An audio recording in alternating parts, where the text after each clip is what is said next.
Hello, very long time no see. A lot of bad things happened to me, and I'm very lucky to be alive and not could put myself in the process. A lot of people in my stead would have. This video is gonna be a mess. I do not look forward to making it, but I got to. There's a bunch of topics that I'm gonna open the can of worms to, and then have to make more in-depth videos about the subjects. It's a lot to touch on, and I'll probably forget some things. Disclaimer, I'm gonna sound like a whiny baby because it's gonna explain a lot, like what's so heavy that's been causing crushing absence. And no one has telepathy. If I don't say it, you won't know it. I'm on a lot of constraints, and I don't have the luxury to buffer stuff out to look less crude or more flattering. I don't have much good news to say at all, except that I'm not dead, I guess. On the bright side, you can watch this video and be like, at least I don't have it as bad as them. So, like in pretty quick succession, my super special love of my life, cat, died. My pops died. My aunt was evilly intimidating and threatening our family while my pops was dying. My pops wanted to leave me a business, and the guy he partnered with to help launch it is trying to run away with it, it seems. And a whole lot of hardships holding me back to top it all off. The aunt's vile and completely heartless schemes deserves a video all on its own. She had the gall to threaten to publicly denounce his children and block us from his will. A lot of you who have followed me for a while also know how hard I have it in my home situation with my mother. Even though it's been rough, she helped me in one aspect, which my dad has always made excuses for why he couldn't, which is finances. And both her and my dad encouraged my artist part, when most Chinese parents would cut that straight off. So I have to give them credit that she's old and still working, and I have to aim to be not a burden. I'd rather her not watch my videos because I'd rather not have a weird, distracting pressure. My kitty baby, the whole reason I was fighting so hard and the light of my life died. The whole way that went down, it felt like she was robbed away from me unfairly. It's so bad that I can't even see a photo or think about my cat without being completely mentally hijacked upset. In terms of character, she was like Old Yeller times 10. I will make videos on her later and PSAs about cats, but spoiler alert.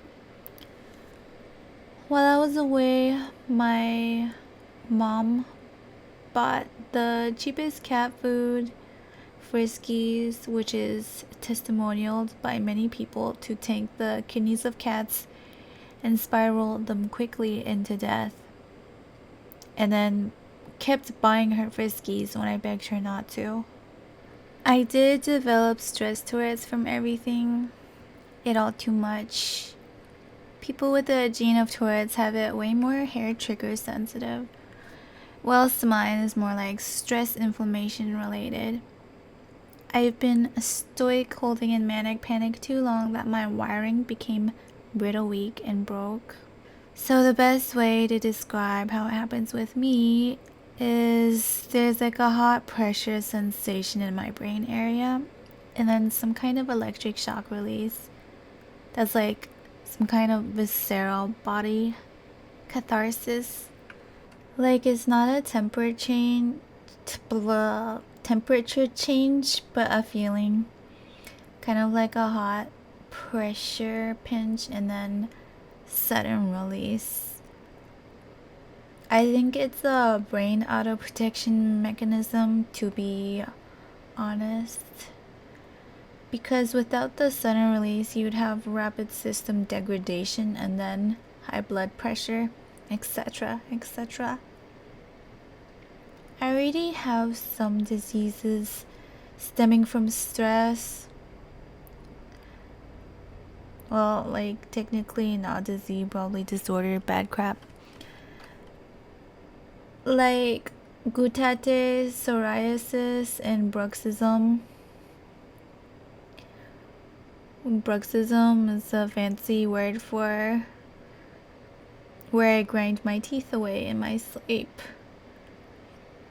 In the heights of my peak stress, needling brain times, I'd be stoic during the day, but it'd all come out during the sleep, and I'd gnash my teeth so hard, bits of teeth chipped off.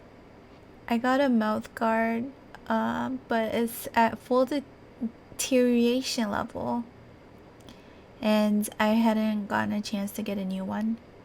Regretfully, my most common tic is an F word that I usually blurt out in a really monotone, flat outburst way. So, disclaimer, if I blurt out a bad word, usually you can like easily tell when it's a tic. It'd be outburst, monotone, flat. My body inflammation is generally high, which like contributes to all those haywiring going on. With my scoliosis, having my spine crushing itself all the time. And every time I visit the doctors, they want to cut out my tonsils because they say it's inflamed and huge. I have nightmares just about every other day of my cat or my pops. With my cat, it's like searching through a bunch of cats trying to find my one with the right markings. Then, with my dad is like dead in my dream, but it turns out he was just in hiding. Or he died, but then straight came back to life. Then there's one where he died, but he can communicate through some kind of Fallout Pip-Boy type radio. I would rather prefer not to have those type of dreams. Every time I wake up, my brain goes, yep, he's dead for sure, and is disappointed. My dad died last year, and I still haven't gone back on my feet about it. He did no preparation and was in denial the whole time. I'll tell the longer story later, but it's all massively unfortunate. No one helped from China. They pretty much all ghosted me when it wasn't convenient for them. Except for my very intelligent and kind female cousin. The irony is that my dad would have probably been alive right now if he didn't get pressured into drinking alcohol so much by his friends. In China, to get anything done, you need to cheers and raise one with people. That's a euphemism for you are mandatory required to drink alcohol with people to get anyone to like and trust you and get deals done. Now everybody outside of China think that's stupid, and I would agree with them. But That's how it is. There's some evils people try to adapt to survive. Anyway, here's an extra tidbit about my dad I'll share with the world. I think the greatest piece of wisdom that my dad passed on to me is, when you die, you're lesser than a dog's fart. I already didn't believe in ghosts, but after that I had completely zero fear in cryptids and whatnot. A lot of people are curious about Genghis Khan because he's history's greatest conqueror. It sounds pretty cool. He also passed down some pretty nice lips. And yet, Mongolians are the most hard to reach and least well documented because of their nomadic inclinations, and pretty much everything being passed down by word of mouth, which is very, very, very bad. What happened to a Genghis Khan bloodline in modern days, and why has no one heard about it? Well, TLDR, they became communism and gave literally everything away to charity. Pretty much the opposite of what you would expect from the people, of what the general public perceived as ruthless, cutthroat barbarians. My grandpa, the founder of Inner Mongolia, gave Mongolia to China basically. At the time, it seemed like a good idea, camaraderie and uniting and all that. People were different back then. I feel like people used to be valued for what they did for other people, and now people are valued for how much money they make. So, the Khan bloodline did not adjust to modern days well at all. Basically doing everything for the good of people, and what I mean by people, I mean the masses, while unintentionally left their own family out to hang dry. It'll be a long video of summarizing my whole family's timeline of what I know. I guess I should be proud that they don't milk people like other royalty do, but it is really hard to be the one bearing the brunt of their actions, ending up not building favorable conditions for their family. Always in the middle with adaptive rationalizing is best, but somehow you always see people practice everything to extremes. In China, everything's closed door policy, and that's why you doubly didn't hear about anything and were kept in the dark. My pops got detained for looking Tibetan once. I think southern and western Mongolians look more Tibetan with bigger eyes, probably because it's a smooth gradation of genes. So that's why.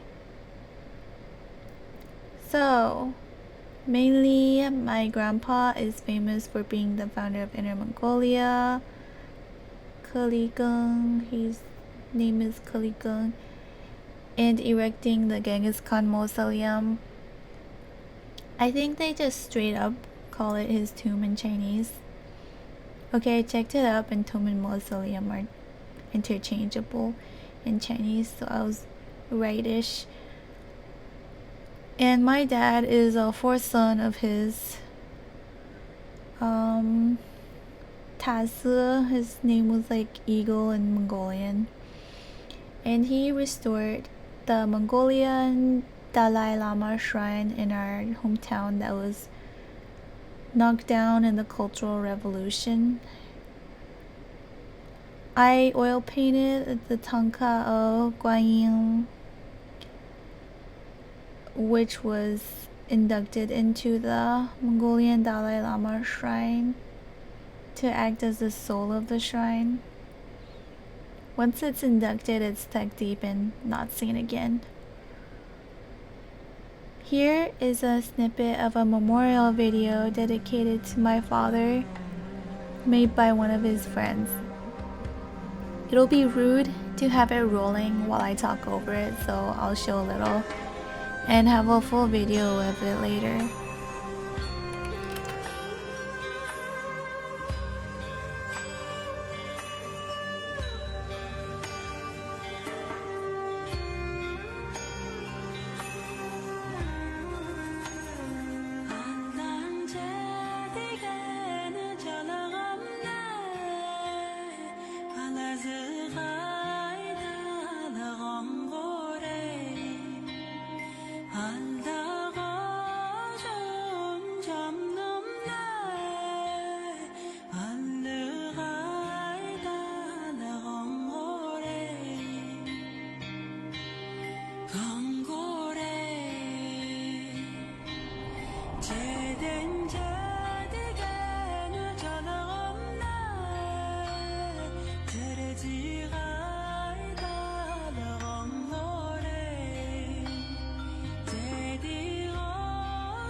His last wishes were to be inducted into the Dalai Lama shrine, which he helped resurrect, and it looks like they made it happen.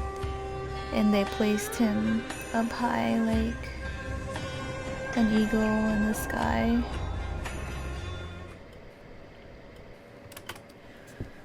So, how is direct descendant of Genghis Khan not in Mongolia right now and speaking very naturalized yet uncanny Americanese?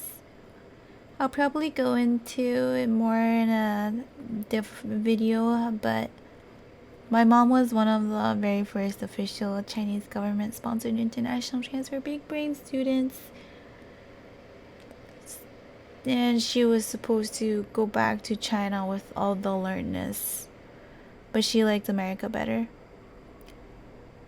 Didn't fancy communism anymore, and so applied to stay in America.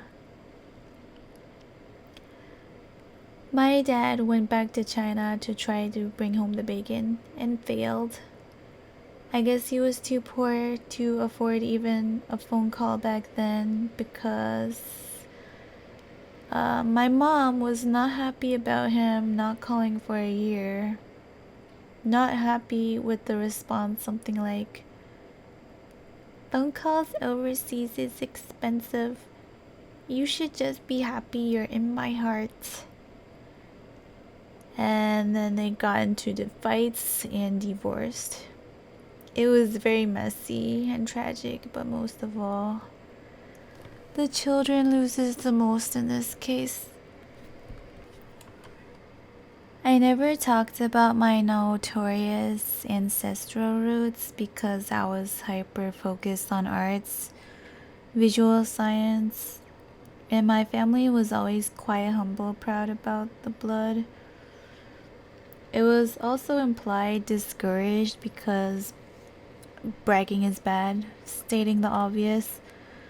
Like, even if you're really proud of your roots, it just sounds like bragging when you simple-mindedly proclaim it sadly, and people would ask for stuff when we have nothing to give because we already sacrificed everything. But before everything is lost to sands of time and history gets even murkier, I feel the urgency to preserve as much of my heritage before it's too late. And I'm pretty much the only person in a position to do so and willing to do so. I am Genghis Khan, or chengjiisehan's direct descendant from my dad's side. In fact, you can only be direct descendant from from paternal side.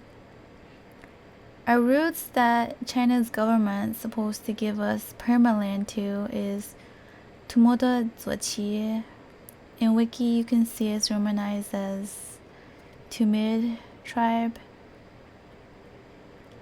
I grew up with everyone around me, adults of power, just going, "Oh, you're the gold family." And since my grandpa was the founder of Inner Mongolia and erected the mausoleum of Genghis Khan, I never questioned it because if it wasn't true, it'd be mocked and shut down immediately. Established adults wouldn't even say it. Everyone in China used the words erected as if he made the actual thing, even though it, you could say, technically existed before, because it was just a little dust pile before the big revamp, where it became on the map thanks to my grandpa, according to them. Also, the fact that my dad erected the Mongolian Dalai Lama shrine, which was the only Mongolian Dalai Lama, and he was the royal son or grandson of Altan Khan. Gotta check my notes that are stuck in Poland again about that. So everyone says Jipa made the mausoleum, and there was a big ceremony where they honored my grandpa with a seat of honor and a huge full body cooked sheep presented to him and feast and everything. But now one of our relatives in laws reported and lamented that there's like no display of credit to him, but just photos of the directors shaking hands with celebs. I asked my pops, why do we not have any Genghis Khan or other Khan inheritance things? And he said those were given to the Chinese government a while ago. I have the voice recording, I think. If I can recover it, I'll show all of my dad's last recordings. So, on to my problems that I have to tackle. In life, nothing waits for you. No matter how bad of a life you have, you need to keep doing stuff. I've been left with responsibilities that I need to reach out for help to take on. One of my problems is I need money and fast to get all my stuff back, because I was mooching on a very kind Poland family that treat me better than my own family. We tried really hard to make it, but we couldn't. They were patient with me until we all just had too much hardships and couldn't sustain anymore. I have a time limit because they had a lawyer say I only have so and so amount of time to retrieve my items, or else they will be disposed of. If I ever get a lot of money, I want to give it to them. They deserve it. I also have recordings of my dad and important Mongolia history I left in Poland, so I need to get it before it gets thrown away.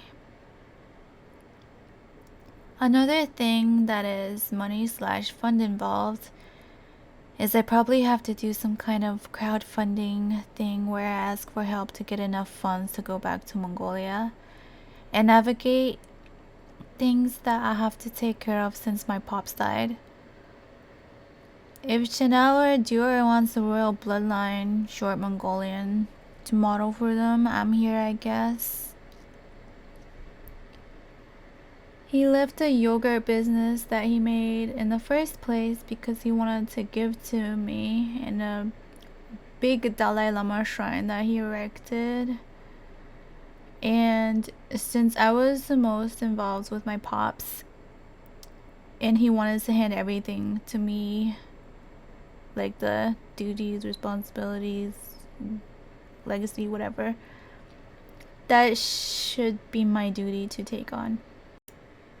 I also have to go check what happened to the plot of land on the Tumoda that my pops left for his family.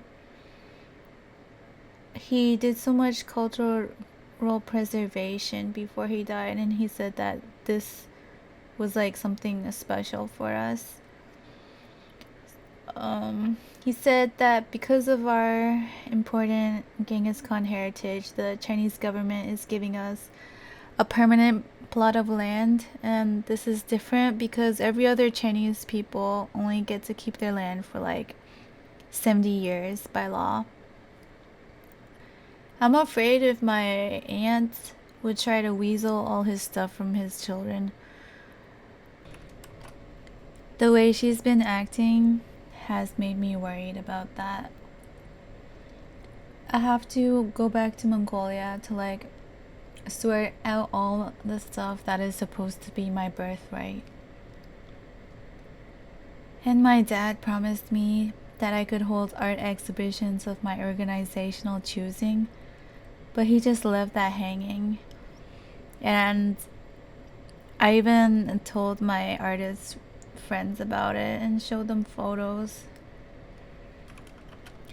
Another loose end. My dad was in talks with some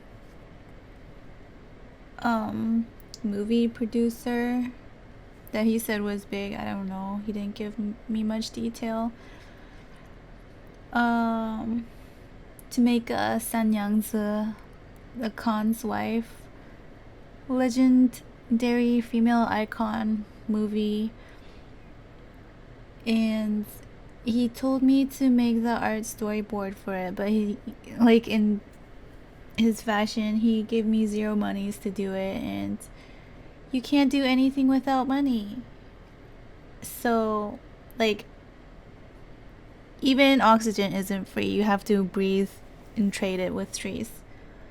So I had to do 99 designs, something like Fever, with my Polish friend. It's sad what happened with her and us, but bless her heart.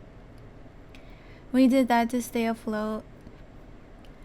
People heard of the Khans, but not of the very important lady figure, Sanyangzi. So in a nutshell, Sanyangzi was important because she introduced Buddhism to replace corrupt shamans, and also made Mongolians prosper more with her tactful maneuvering ideas. So many loose ends. There was a lot of grand stuff that was supposed to happen because of our prestigious roots and connections. My dad had a lot of plans, but lesson learned. Nothing can be done without money. And my dad's family literally gave everything away. It's so frustrating how stuck it makes me. If I get public support, I can educate the whole world, an open window for them to see Mongolian history and civilization and life. I feel like if I don't do something, the history of Mongolia is just going to get lost to dust by opportunists, and that would be a very sad thing for the world. My grandma on my paternal side was a war hero that has her own museum and movie, which her family doesn't see a cent of. Her name is Wulan. Rhymes with Mulan. Kind of makes you think. She was famous for dual-wielding pistols while riding a horse, while being a commanding general during World War II. But her story ends like the boss from Metal Gear Solid 3, where she gets imprisoned because every person of power in China got imprisoned, so she died of liver failure from taking too many painkillers from being beaten in prison. My maternal grandpa also has a museum dedicated to him where the family doesn't see a cent or get supported at all. Actually, there's so much public stuff on our family, we don't get to CSN on any of them. So, can you profit off another family's name and legacy? I don't think that's normal how it works. Maybe token estates can teach something here. But also communism, I guess. Feels like my whole family did heroic stuff and sacrificed themselves and their family for the sake of other people, the masses, and then leave their kin to dust. I will try to share everything I know. It's frustrating since a lot of history gets lost. Like my Mongolian grandpa had a biography writer, but it never came to fruition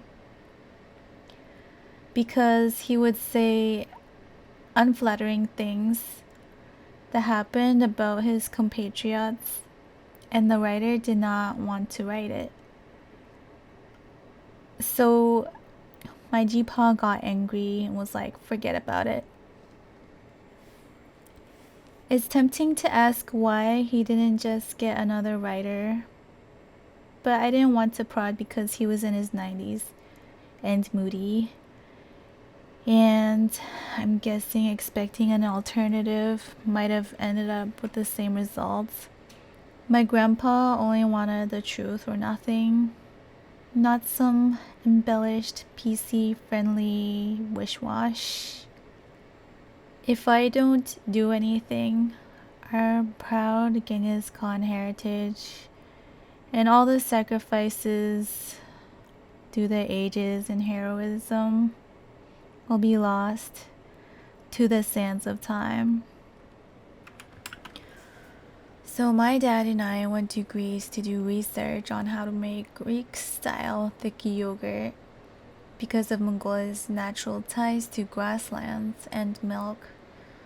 Although cow milk is new and innovative to Mongolians, and my dad told me it was his plan to do it as his way to make sure I was taken care of when he was gone. My dad had like no money, and what little he had, he spent it on this venture trying to fulfill his role as a dad. He was so tight on money, he'd even worry about buying toilet paper. He started the yogurt company and had this younger guy to partner up as like his second in command to do the running around because my dad was too old to run around. The irony is this business partner is having his fourth kid and using my dad's business to sustain his own family. The business that my dad made for the explicit reason to hand down to me to, take care of his child. It was like his way of making up for being an absent dad that was unable to bring up his kids and feed them. And I suffered complications such as warped spine and severe, almost zero blood count anemia from the hardships of lack and absence. My English is failing a bit here because it makes me so upset and shaky. But it's kind of like those birds who lay eggs in another bird's nest and then kick out the original bird's eggs out. I messaged him to give me details about my dad's company, and he was like, "Are you coming back to China?" And then I don't have the means to, I need help. My dad wanted to hand the reins over to me. I need the details. Please send me details. And then he just ghosted and kept posting pictures of the business and him partying with his family on social media. I didn't expect that because he was polite during my father dying, but the aftermath is suspect. I don't know what kind of person would you have to be to do that to someone right after their dad died. I get really clogged up with how bad everything is. I am the only English-speaking direct descendant of Genghis Khan willing to talk about the history and share facts with the world, so it puts me in a unique position. Considering all things, it would be wrong for me to idle and let all the history fizzle into nothing, or let inaccuracies propagate and overwrite. I was the only one my dad took with him to do Mongolian stuff. My siblings have assimilated and married Caucasian mixed blood people and are having normal families. I'm busy with that. My cousins have children and assimilated to normal families. Also, they're just busying themselves with that contentment. It's pretty much all points up to me to do anything, so I feel a great urgency. Which I'll also say it's another curiosity I'm sure people have. Up to my dad's generation, they were pure Mongolian. Then him and all his siblings married Chinese people. I don't know, which you could say diluted the bloodline, lol. And my siblings are marrying white people in America. My cousins are marrying Chinese people in China. So super quickly, the proud line is losing their history and fizzling out. And Mongolia is losing their language, with Northern Mongolians forced to use Russian, with a little Mormon planting their roots here and there. And Southern Mongolia assimilated to Chinese. It is fading at Mach speed, and we need help. I also want to put out reliable points of references out there because Mongolian figures in history keep being substituted by people far from Mongolian. But it can't really be blamed because it's so rare to get in touch with the real thing, and China's closed door policy making it so much harder. So before I go to Mongolia and possibly perish on the journey because of how dangerous it prospectively is, you know, all of you watching Rotten Mango and some other channels know, I want to post like a bucket list of video stuff I want to do. Not that I want it to be a bucket list, I really dislike the ominous sound of that word, phrasing.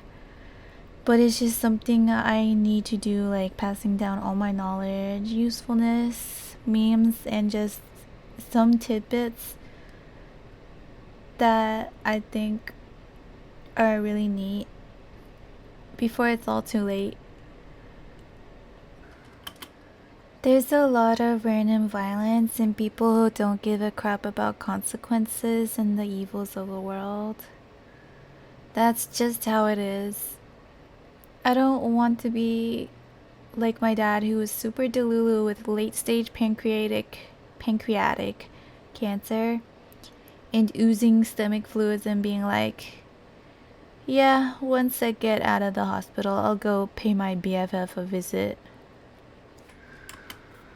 While also going to my mom and being like, hey, do you know any euthanasia clinics? Can you recommend? Is so sad and depressing, like the desperation that he must have been feeling. With everything I have to deal with, it's kind of like I'm an anime protagonist that's about to game over without outside help. It's at a sad point where I think video games are more interested in preserving history than the people who are supposed to and in power. My father left so much for me that I can't even go address because he was irresponsible and delusional with the way he handled things, which I will detail later. I can't even afford the plane ticket to go back. I will need to seek help from people with more expertise, people with resources. So hopefully my call for help will reach some empathetic people who may be able to lend a hand to make a difference. And then there is worry about bad actors with underhand intentions that will reach out, and I'll have to siphon through them, and I don't know if I will be good at it.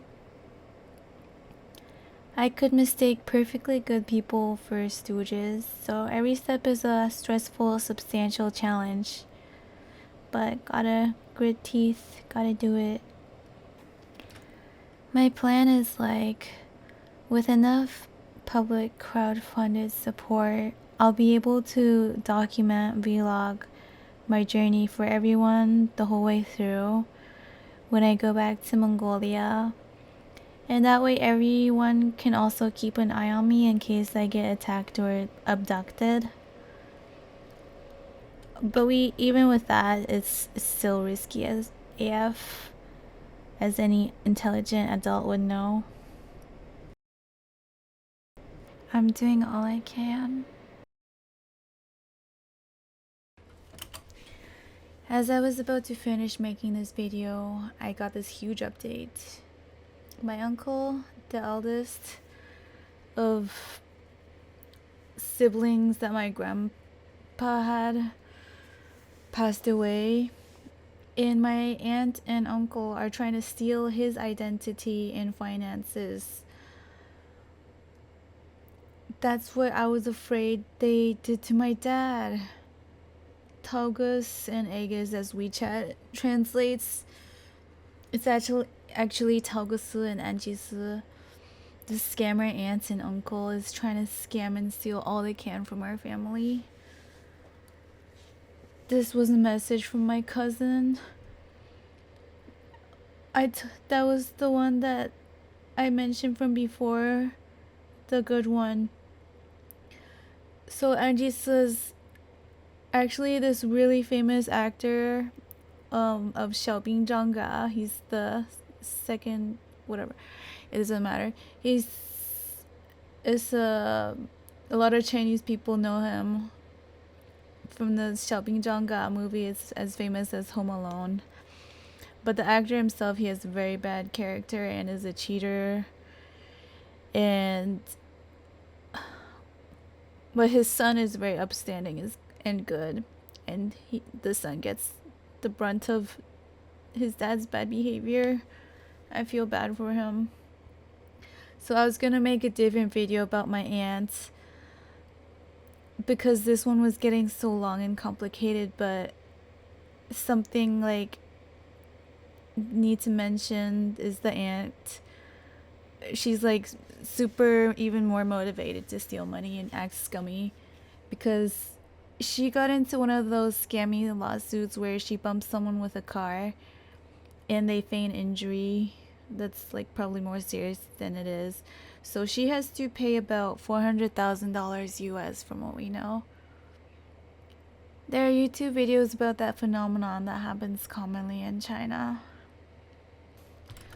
We need help desperately. We need global help. This is insane. Holy.